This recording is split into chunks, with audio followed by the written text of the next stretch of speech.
আসসালামু আলাইকুম সম্মানিত ভিউয়ার্স, আশা করি সকলে খুবই ভালো আছেন। প্রত্যেক দিনের ন্যায় আমরা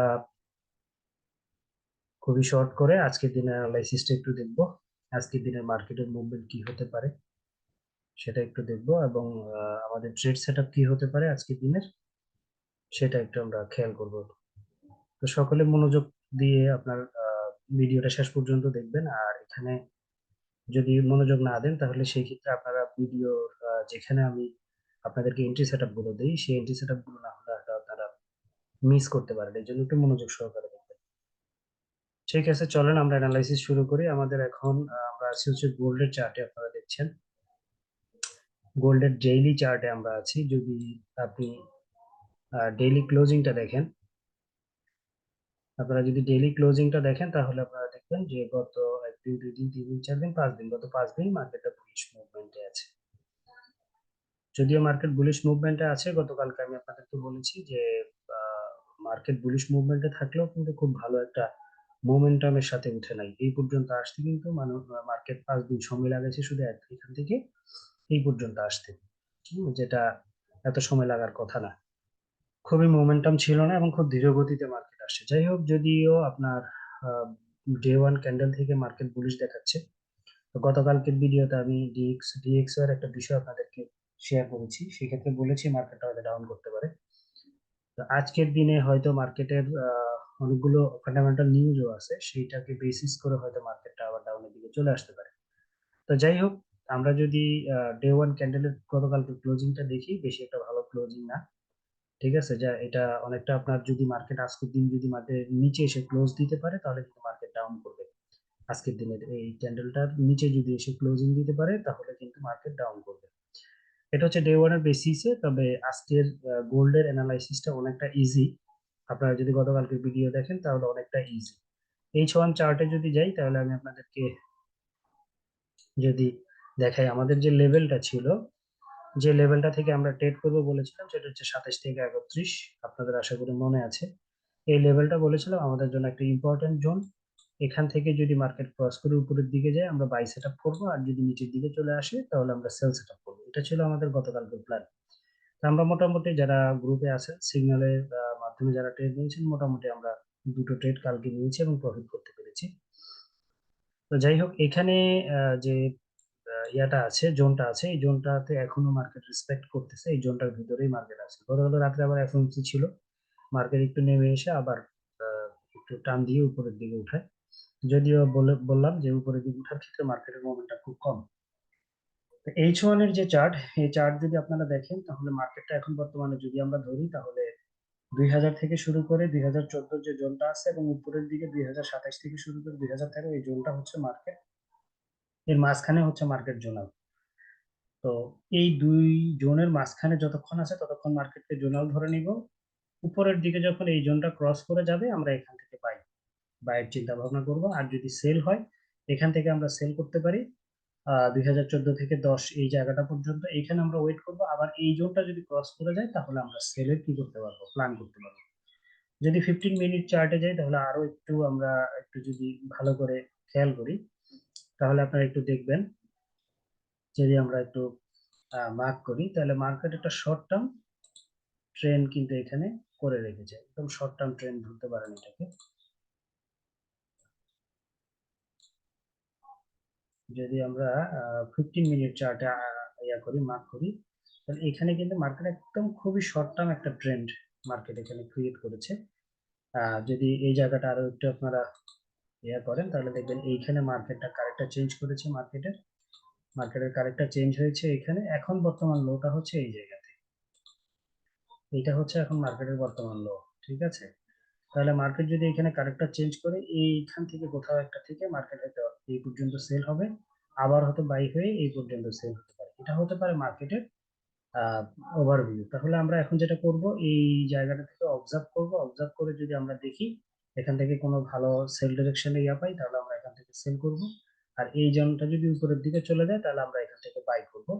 এটা গতকালকেও বলেছিলাম, তারপর আমি আট করে দিচ্ছি। এখান থেকে যদি মার্কেট উপরে যায় এদিকে কোথাও একটা থেকে আমরা মার্কেটকে বাই করতে পারবো। ওকে, বাই করতে পারবো। আর যদি এই জোন থেকে আমরা সেলের কোনো কিছু পাই তাহলে হয়তো বা মার্কেট এই পর্যন্ত সেল হতে পারে সম্ভবত। এরপরে যদি আবার এই লেভেলটা ক্রস করে সেক্ষেত্রে আমরা ওখান থেকে সেল করবো। এটা হচ্ছে ইন্টারডের ওভারভিউ।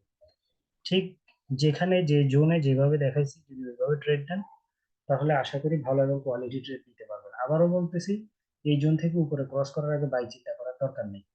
এই লেভেল থেকে মার্কেটটা সেল হওয়ার পসিবিলিটিস খুব বেশি। যদি এই লেভেলটা খুব ভালো ক্রস করে তখন বাই প্ল্যান করবেন, আর না হলে এখান থেকে সেলের এভিডেন্স খুঁজবেন, ওই অনুযায়ী মার্কেটকে এখান থেকে সেল নেওয়ার চিন্তা ভাবনা করবেন। এর বেশি নেওয়ার দরকার নেই এবং প্রথম সেল দেন এই লো পর্যন্ত টার্গেট করবেন, এর বেশি টার্গেট করার দরকার নেই। এরপরে যদি আসে 2014, যেহেতু মার্কেট ইনডিসিশনাল এবং জোনাল মার্কেট, খুব মোমেন্টামের সাথে আপনাকে প্রফিট দিবে না, এটা মনে রাখতে হবে। খুব শর্ট প্রফিট করে আপনাকে কুইট করতে হবে। ঠিক আছে, তাহলে এটা হচ্ছে ইন্টারডের ওভারভিউ। আশা করি মোটামুটি আপনারা ওভারভিউটা ক্লিয়ার হয়েছেন এবং আজকের দিনে ট্রেড সেটআপটা বুঝতে পেরেছেন। চলেন শর্ট করে ইউরো ইউএসডি আমরা একটু দেখে নেই। ইউরো ইউএসডির গতকালকের যে ট্রেড সেটআপ ছিল এটা অলরেডি এখানে করা আছে। দেখতে পাচ্ছেন যে গতকালকে বলেছিলাম যে মার্কেটটা হয়তো এইদিকে কোথাও একটা থেকে বাই হবে, যদিও এখান পর্যন্ত ট্যাপ করে নাই। মার্কেট এখান থেকে ট্যাপ করে বাই হয়ে গেছে। প্ল্যান ছিল এরকম, এখানে যখন ছিল মার্কেট তখনই ওভারভিউ দিয়েছিলাম যে মার্কেটটা হয়তো এদিক থেকে করে এদিকে কোথাও একটা এসে বাই হয়ে যাবে। আমরা মার্কিং করেছিলাম এই এরিয়াটা, যদিও এরিয়া পর্যন্ত আসে না। এই পিওয়াই থেকে মার্কেট কি হয়ে গেছে, বাই হয়ে গেছে। এই পিওয়াইটা থেকে মার্কেট বাই হয়ে গেছে। যদি আমরা এটাকে এখন উঠাই দিই, যদি আপনার মার্ক করি তাহলে এখান থেকে মার্কেট বাই হয়ে গেছে। আর একটু নিচে হয়তো আমরা এরিয়া ধরেছিলাম। যাই হোক, যারা মোমেন্টাম বুঝেন, যারা ট্রেনিং করেছেন যে এখানে কি বেসিসে ট্রেড নিতে হয়, তারা আশা করি হয়তো ট্রেড নিতে পেরেছেন। তাহলে এখন যেটা হচ্ছে সেটা হচ্ছে যে মার্কেটের উপরে যেতে পারে কতটুকু আমরা মার্ক করে রেখেছিলাম, সেটা হচ্ছে 897। 897 থেকে ধরেন 900 পর্যন্ত ধরে নিন, এটা একটা জোন আছে যেখানে মার্কেট যেতে পারে। তাহলে এখন পর্যন্ত মার্কেটকে আমরা বুলিশ মুভমেন্টে ধরে নিব। যদি বুলিশ হয় তাহলে মার্কেটকে প্রথম যেটা করতে হবে সেটা হচ্ছে এই হাইটাকে ক্রস করতে হবে। মার্কেটকে প্রথম যেটা করতে হবে সেটা হচ্ছে এই হাইটাকে মার্কেট অবশ্যই মাস্ট ক্রস ক্রস করা লাগবে। যদি এই হাইটা মার্কেট ক্রস করতে পারে সেই ক্ষেত্রে আমরা এদিকে কোথাও একটা থেকে, এখন যে পিওয়াই আসছে এদিকে কোথাও একটা থেকে হয়তো মার্কেটকে আমরা কি করতে পারবো, বাই বাই হিসেবে নিতে পারবো। তাহলে এই লেভেলটা যদি খুব ভালো ক্রস করে তাহলে এদিকে কোথাও একটা রিটেস্টে আমরা আবার বাই নিব। ঠিক আছে, আমরা এখন যেহেতু ইউএসডি বাই আছে আমরা বুলিশ মুভমেন্টে দেখতে পারি। তবে আরেকটা আহ, ইয়া হতে পারে, এই জায়গাটা আপনারা একটু খেয়াল করবেন। সেটা হচ্ছে এই এরিয়াটাকে মার্কেটকে খুব ভালোভাবে যাতে ক্রস করে, খুব ভালো মোমেন্টাম আসে। আমরা অনেকে যে ভুলটা করি, এটা ক্রস করার সাথে সাথে বাই দিই, এই লেভেলটা ক্রস করার সাথে সাথে।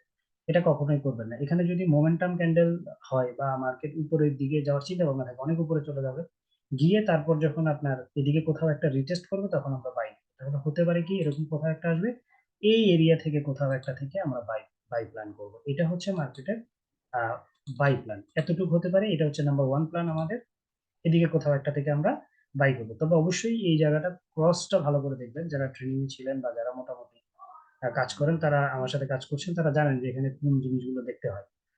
এটা হচ্ছে আমাদের প্রথম প্ল্যান। সেকেন্ড প্ল্যান হচ্ছে যদি মার্কেট এখানে কোথাও একটা হয়তো ফেক আউট করে, ফেক আউট করে মার্কেট এখান থেকে লিকুইডিটি হান্ট করে হয়তো মার্কেট এই জায়গাটা ট্যাপ করার জন্য আসতে পারে। তাহলে সেকেন্ড সিনারিও কি হতে পারে, সেকেন্ড সিনারি হতে পারে এখান থেকে মার্কেট হয়তো ট্যাপ করে নিচের দিকে আসবে, আমরা হয়তো সেল প্ল্যান করবো, হয়তো এই এরিয়া পর্যন্ত সেল হয়ে যেতে পারে। এই দুইটা সিনারিও হওয়ার পসিবিলিটিস বেশি। তাহলে আপনাকে এই এরিয়াটা খুব খেয়াল করতে হবে এবং এই এরিয়া থেকে আপনাকে সেল বাই প্ল্যান করতে হবে দেখে। এবং যারা গ্রুপে আছেন তারা তো সিগন্যাল ইনশাল্লাহ পেয়ে যাবেন। আর যতক্ষণ পর্যন্ত এই লেভেলটা ক্রস না করতেছে ততক্ষণ পর্যন্ত মার্কেট বুলিশ। যদি এই লেভেলটা ক্রস করে নিচের দিকে চলে আসে সেক্ষেত্রে সেল। এটা আগে গতকালকেরই প্ল্যান ছিল। এই লেভেলটা ক্রস করে গেলে মার্কেট সেল হয়ে যাবে। এই হচ্ছে মোটামুটি আপনার আহ, কি বলে ইউরোইউএসডি সিনারিও। তারপর আমি একটু মার্ক করে দেই। আমি কিন্তু 15 মিনিট চার্টে আছি, যাতে আপনার ধরতে সুবিধা হয়। আমি যে হাইটাকে মার্ক করেছি সেটা হচ্ছে 838। 15 মিনিট চার্টে এইটা ক্রস করে উপরের দিকে যদি ভালো কোনো ক্যান্ডেল ক্লোজিং হয় এবং ভালো পাই আমরা, ওখান থেকে এদিকে কোথাও একটা থেকে বাই হবে। তখন আমরা এদিকে কোথাও একটা থেকে এভিডেন্স খুঁজবো বাই, এবং তারপর আমরা বাই করতে পারবো। ঠিক আছে, আচ্ছা। আর এখান থেকে যদি সেলের কোনো এভিডেন্স পাই এই এরিয়া থেকে, তাহলে আমরা এখান থেকে সেল করবো। মার্কেটকে হয়তো এই এরিয়া পর্যন্ত সেল হতে পারে। সেটা কত, এই এরিয়াটা মার্ক করা ছিল 775 থেকে 767 বা 65 নিতে পারেন 10 পিপসের, এই এরিয়াটা পর্যন্ত।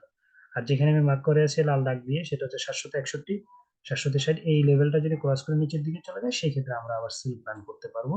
এটা হচ্ছে ইউরো ইউএসডির সিনারিও। আপনারা দেখে ধৈর্য সহকারে একটু ট্রেড করার চেষ্টা করবেন। এবং আজকে যেহেতু নিউজ আছে, নিউজের সময়তে মার্কেট ভোলাটাইল থাকবে, ওই সময়টাকে মার্কেট ওয়াচ করবেন খুব ভালোভাবে এবং পরবর্তীতে ট্রেড প্ল্যান করবেন। সবসময় যে কথাটা বলি, রিস্ক রিওয়ার্ড রেশিও মেনটেন করে ট্রেড করবেন এবং অবশ্যই প্রত্যেক ক্ষেত্রে অ্যাসেল ব্যবহার করবেন। সবাই ভালো থাকবেন, সুস্থ থাকবেন। ইনশাআল্লাহ নেক্সট টাইম আপনাদের সাথে আবার দেখা হবে।